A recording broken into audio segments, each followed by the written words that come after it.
यानी मल्टीलिंगुअलिज्म। बताओ एक बार, बहु का मतलब मल्टी, यानी कई भाषाएं बोली जाती हैं एक कक्षा में। अभी मैंने आपको शुरुआत में बताया था भारत में राजभाषा है, राष्ट्रभाषा नहीं है। उसका कारण क्या है? भारत एक बहुभाषी देश है जहां बहुत सारी भाषाएं बोली जाती हैं, और एनसीएफ इस बहुभाषिता को एक क्या मानता है? संसाधन मानता है,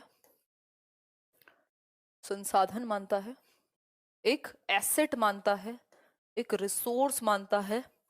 इसको बिल्कुल भी वो लिमिटेशन नहीं मानता, बिल्कुल भी लिमिटेशन नहीं मानता। ठीक है बात? इतनी बात क्लियर हुई कि नहीं? कोठारी कमीशन 1964-66 में आया, जिसने 3 लैंग्वेज फॉर्मूला की बात की। उन्होंने कहा है कि मातृभाषा होनी चाहिए पहली, दूसरी आपकी अगर हिंदी मातृभाषा है तो इंग्लिश हो सकती है दूसरी लैंग्वेज, तीसरी आपकी कोई भी मॉडर्न इंडियन लैंग्वेज या रीजनल लैंग्वेज। अगर जहां पे जो हिंदी भाषी राज्य नहीं है वहां पे उनकी मातृभाषा, दूसरी भाषा हिंदी और तीसरी इंग्लिश या फिर कोई भी मॉडर्न इंडियन लैंग्वेज। ठीक है बात? देखो, मल्टीलिंगुअल का मतलब है एक क्लास में कई भाषाएं बोलने वाले बच्चे होंगे। एक पंजाबी बोलने वाला बच्चा भी होगा, एक मलयाली बोलने वाला भी, मलयालम बोलने वाला भी बच्चा होगा, एक गुजराती बोलने वाला भी बच्चा होगा।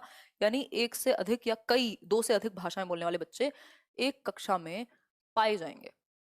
अब इनके साथ क्या करेंगे? इनको अपनी मातृभाषा में बोलने देंगे। इनकी भाषा को, जो बच्चे की मातृभाषा है, उसको एक संसाधन के रूप में प्रयोग करेंगे ऐसी बहुभाषी कक्षा के अंदर। कभी भी बच्चे में परिवर्तन नहीं करना, खुद में लाना है परिवर्तन। वो धीरे धीरे आपकी लक्ष्य भाषा सीख जाएगा यदि आपने उसको मातृभाषा सिखा दी है तो, मतलब मातृभाषा का प्रयोग करने दिया है तो। बहुभाषिता में सब कुछ शामिल है, क्यों नहीं शामिल होगी? इंग्लिश भी शामिल होगी, हर भाषा। बहु का मतलब ये मल्टीपल लैंग्वेज, मल्टीपल लैंग्वेज। चाय के साथ पार्ले जी खाया करो। सही कह रहे हो। वीर यादव किसकी बात कर रहे हो यार? ऐसी कैसी तो बातें करते हैं अजीब अजीब सी। देखो, मल्टीलिंगुअलिज्म में ज्यादातर भाषाएं, देखो एनसीएफ कहता है कि भारत एक बहुभाषी देश है और यहाँ मातृभाषा का प्रयोग होना चाहिए बच्चे की। इतनी बात मुझे लगता है काफी है। आपको बच्चे की जो मदर टंग है उसको स्वीकार करना है और उसके पूर्व ज्ञान को इस्तेमाल करते हुए नए ज्ञान को मौका देना है, एक्सेप्ट करना है आपको बच्चे की प्रीवियस नॉलेज को। इतनी बात क्लियर है? कोई भी दिक्कत नहीं है? आगे बढ़ेंगे। एक क्वेश्चन है, बहुभाषिता से लेकर के आता ही है हर बार अलग अलग पक्ष में।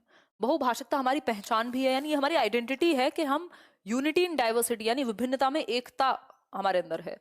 इतने सारे राज्य हैं, इतनी सारी भाषाएं हैं, इतनी सारी बोलियां हैं, उसके बाद भी हम एक हैं। तो ये हमारी आइडेंटिटी हो गई। समोसा कहाँ से मिलेगा यार रात के 11 बजे? बताओ फटाफट से, रात के 11 बजे समोसा कहाँ से मिलेगा? हम्म?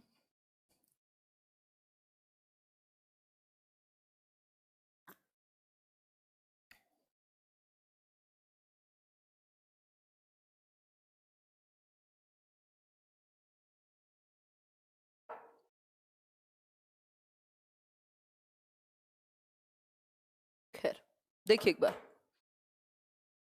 क्या हुआ। इसका मतलब बहुभाषिकता यानी मल्टीलिंगुअलिज्म क्या है? हमारी सभ्यता व संस्कृति का अभिन्न अंग है, यानी हमारे कल्चर और सिविलाइजेशन का अभिन्न अंग है, अटूट है, इंक्लूडेड है। लाइक शेयर सब्सक्राइब कर दीजिएगा। देर आए दुरुस्त आए।